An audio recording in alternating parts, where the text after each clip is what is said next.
When you become more authentic, you care less and less about what other people think of you because you're now being loyal to your own soul. This can bring up challenges in any current relationship because some people need you to stay powerless and unevolved and not true to your authentic self for them to maintain their own coping mechanisms of being powerless to their authenticity. If someone isn't in their authentic self and hasn't done their deep dive in their healing work, they need you to be a little less empowered, because if you are in your power, it mirrors to them the parts of themselves that are in the shadow, and that's not tolerable. So the thing is, they need to stop acting like or treating you like you are your past self. They need to start allowing you to be who you are. And most people are going to have a problem with that if they haven't done their work, because they are busy being in the state that they need to stay in, and they need you to stay in to not have to worry about doing that work to face the part of themselves that they're afraid of. They're afraid of their power because they're addicted to other people's opinions of them. If they were in their authentic truth, they wouldn't care about other people's opinion.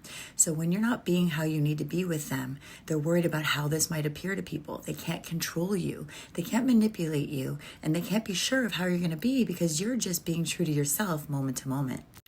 This is when a lot of breakups happen, or a lot of rifts in marriages or relationships, because when the other partner isn't growing with you, they find it almost like you are not being true to them if you're being true to yourself. They don't know that they're doing this, but they feel something internally that's like an eruption, and they don't like it. So they'll blame you and they'll say, well, I'm treating you this way because of you. And you're like, I'm just being true to myself. And they'll say, but it's not actually being true to me. And they don't know that that's what's happening, but they feel an abandonment because you're no longer catering to how they need things to be. You're catering to how you are.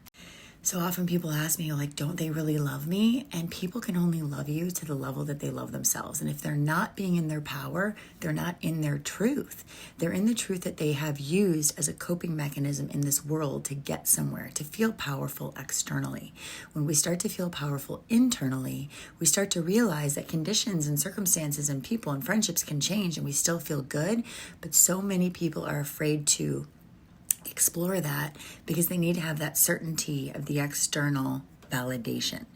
When you start to live internally, you don't need the external validation because you know being you is your validation.